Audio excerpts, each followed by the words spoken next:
안녕하세요. 건강의 달인 건달입니다. 무릎 괜찮으신가요? 시중에 관절 관련 제품들이 엄청나게 다양할 뿐만 아니라 판매 매출도 많다라는 이야기를 들었습니다. 한때 글루코사민이 없어서 못 팔던 때도 있었을 만큼 주변에 무릎이 안 좋으신 분들이 많으시더라고요. 그런데 이 무릎이 안 좋으신 분들이 잘못 알고 계시는 부분이 많은데요. 가장 대표적인 것이 바로 관절염입니다. 그래서 오늘은요, 관절염에 대해서 정확히 알려드리고 관리하는 방법과 도움이 되는 운동에 대해서 말씀드리도록 하겠습니다. 먼저 오해가 있는 부분부터 풀고 가야 할 것 같은데요. 관절염 하면 뼈에 문제가 나타나다 보니까 원인도 뼈라고 생각하시는 분들이 많으시더라고요. 그래서 관절염이 있으신 분들이 맞는 주사를 뼈 주사라고 많이들 이야기하시는 것만 봐도요, 알 수 있는 부분이죠. 그러나 관절염의 원인은 뼈가 아닙니다. 이것을 설명드리기 전에 먼저 관절염의 종류부터 말씀을 드리자면요. 관절염은 크게 세 가지로 나눌 수가 있습니다. 많은 분들이 앓고 계시는 관절염의 대부분을 차지하고 있는 퇴행성 관절염입니다. 그리고 다음으로는 자가 면역 질환의 한 종류인 류마티스성 관절염이 있고요. 마지막으로 통풍성 관절염이 있습니다. 이 중 대부분을 차지하고 있는 퇴행성 관절염의 경우에는요. 관절의 문제로 인한 것이 아니고요. 근육이 약해짐으로 나타나는 것입니다. 간단한 예를 들자면요. 우리가 이렇게 똑바로 서 있을 수 있는 이유가 뼈가 있어서인 것으로 알고 계시는 분들이 많이 계시지만요. 그렇지 않습니다. 우리 뼈는 전체가 하나로 된 것이 아니죠. 뼈는 나누어져 있습니다. 그렇기 때문에 우리가 이렇게 똑바로 서 있을 수 있는 것은요. 뼈가 있기 때문이 아니라는 것이죠. 그렇다면 우리가 이렇게 서 있을 수 있는 이유는 무엇 때문일까요? 네, 맞습니다. 뼈와 뼈를 이어주는 근육이 있어서 서 있을 수 있는 것입니다. 이렇듯 퇴행성 관절염의 원인은요, 근육이 약해져서입니다. 그렇기 때문에 관절을 관리하기보다는요, 근육 관리에 신경을 쓰셔야 합니다.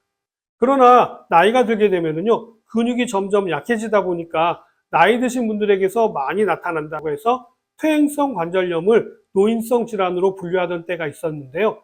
이러다 보니까 관절을 오래 사용해서 망가지는 거다, 이런 식으로 이야기하시는 분들이 계시는데요.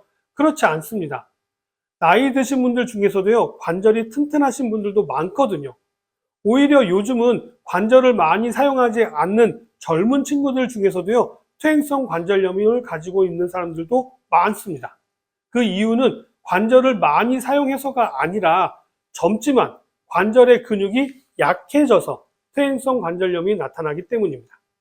그리고 상대적으로 여성분들이 근력이 약하기 때문에요, 관절 질환이 남성에 비해서 많이 나타나는 이유도 다 근육과 연관이 되어져 있는 것이죠. 가장 대표적으로 나타나는 부위가 바로 무릎과 허리입니다. 나이 드신 분들은 지하철 계단만 보셔도 겁이 나신다고 하시는 분들이 많으실 겁니다. 건강보험심사평가원의 통계에 따르면요, 2023년도에만 무릎 관절염으로 병원을 찾은 사람이 344만여 명이나 되었다고 하고요. 이들 가운데 50대 이상의 여성 환자분들이 228만여 명으로 전체의 66%를 차지했다고 합니다. 이러한 내용은 통계 수치를 보지 않아도 알 수가 있는데요. 최근 주변에요, 관절 전문 병원들이 엄청 큰 대형 병원으로 들어선 것들을 보면 알 수 있습니다. 저희 동네만 봐도요, 척병원이라고 하는 관절 전문 병원이 있고요. 힘찬병원, CM병원을 비롯한 대형 관절 전문 병원들도 속속 생겨나고 있습니다. 심지어 보건복지부 지정 관절 전문 병원으로 부민병원, 서울성심병원, 연세사랑병원, CM병원을 비롯하여서 일반 병원에서도 관절 관련 센터로 족부 클리닉이라든지 관절센터 형태로요, 따로 운영하는 병원들도 많아졌습니다. 예전에는요, 관절도 모두 다 정형외과에서 보았는데요. 관절 질환이 하도 많이 늘어나다 보니까 관절 전문 병원이 따로 만들어진 것만 봐도요, 이제 우리 주변에서는요, 관절 질환이 얼마나 흔하게 발생하는 질환인지를 알 수 있는 부분입니다. 이렇게 관절 질환은요, 점점 늘어나고 있는데 이에 따른 관절 관리법에 대한 이야기는 많이 접해보지 못하셨을 겁니다. 그래서 오늘은 이 부분에 대한 이야기를 집중적으로 말씀드리도록 하겠습니다. 무릎 관절에 안 좋은 생활 습관이 있는데요. 이러한 습관들은 무릎 건강에 좋지 않기 때문에 피하시는 것이 좋습니다. 대표적인 것이 바로 쪼그려 앉기인데요. 예전에는 밭일이라든지 부엌 일을 하려면 쪼그려 앉아서 하는 일들이 많았었죠. 물론 잠깐 앉아 있는 것 자체는 문제가 되지 않습니다만 장시간 또는 자주 쪼그려 앉는다면요, 이거는 무릎에 아주 무리를 많이 주기 때문에 주의하셔야 합니다. 쪼그려 앉기만큼이나 무릎에 문제를 일으키는 자세는요, 의자에 앉아서 책상에 다리를 얹기입니다. 예전에는 사장님 자세라고 했었는데요, 무릎이 구부러지는 방향과 반대로 힘이 무리하게 가기 때문에요, 무릎에 엄청나게 안 좋은 자세입니다. 서 있는 시간이 많아서 다리에 피로감이 많다면요, 이렇게 발목만 턱 올리는 것이 아니라 무릎 앞뒤도 전체적으로 올리는 자세를 취하시는 것이 좋습니다.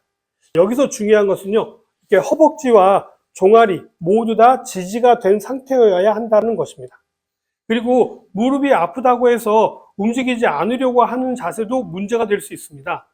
근육은 움직여야만이 강화될 수가 있는데요, 아프다는 핑계로 누워만 있는다거나 앉아만 있는 것은요, 무릎을 더욱더 악화시키는 행동이 되기 때문입니다. 질병관리청에서도 동일한 내용을 이야기하고 있는데요, 무릎 관절을 아낀다는 생각으로 몸을 덜 움직이고 운동을 피하는 것은 잘못된 것이고, 적절한 운동은 오히려 무릎 관절염에 좋다라고 이야기하면서요, 근력이 약해지면 관절 통증이 더 심해지고 신체 기능이 저하되고 무릎 관절염이 더 빠르게 악화될 수가 있다라고 경고하고 있습니다. 뭐니 해도 근육을 강화하는 데는 운동보다 좋은 것은 없는데요, 그렇다면 무릎 관절에 도움이 되는 운동은 무엇이 있을까요? 가장 대표적인 운동은 의자에 앉아서 다리를 들어 올리기입니다. 의자에 편하게 앉은 상태에서요, 무릎이 90도가 되게끔 앉아서 허벅지는 가만히 있고 무릎 아래에 다리를 들어 올리시면 됩니다. 이 운동은 무릎에는 전혀 무리를 주지 않으면서 무릎 주변의 근육을 강화하는데 엄청나게 도움이 되는 운동입니다. 항상 근육 운동 이야기가 나올 때 말씀드리지만 한꺼번에 많이 하시기보다는요, 조금씩 나누어서 여러 번 하시는 것이 훨씬 더 효과적입니다. 본인에게 맞게 조절하면서 하시는 것이 중요하고요, 점진적으로 한 번에 하는 횟수를 늘려가시면 됩니다. 다음으로 좋은 운동은 자전거 타기입니다. 요즘은 실내 자전거를 가지고 계시는 분들이 많으신데요, 실내 자전거도 좋습니다. 실내 자전거의 경우에는요, 페달의 속도를 조절할 수가 있는 것으로 알고 있는데요, 페달 밟는 강도를 조금씩 늘려가시면 됩니다. 다음으로 추천드리는 운동은요, 물속에서 걷기입니다. 특히 체중이 많이 나가시는 분들께 적극적으로 추천드리는 운동입니다. 다음으로는 한 발로 서기입니다. 이 운동은요, 단순 관절 주변 근육뿐만 아니라 하체 전체의 균형을 잡는 데 도움이 되는 운동이기 때문에 권해드리는데요, 나이 드시게 되면 낙상 사고도 많은 데다가 한쪽 무릎이 약하신 경우에는요, 척추까지도 휘어지게 될 수가 있어서 하체 전반의 근육을 강화하는 것이 중요합니다. 그리고 마지막으로 권해드리는 운동은 계단 오르기입니다. 무릎이 안 좋으면 계단 오르면 안 되는 거 아니냐, 이렇게 생각하실 텐데요, 그렇지 않습니다. 무릎이 안 좋으실수록 계단을 오르셔야 합니다. 다만 무리하게 오르시는 것은 오히려 무릎에 악영향을 끼치기 때문에 본인에게 맞게 하시는 것이 중요하고요, 올라갈 때는 계단을 이용하시고 내려오실 때는 엘리베이터나 에스컬레이터를 이용하시는 것이 중요합니다. 그런데 우리 일상을 보면은요, 우리는 반대로 하고 있죠.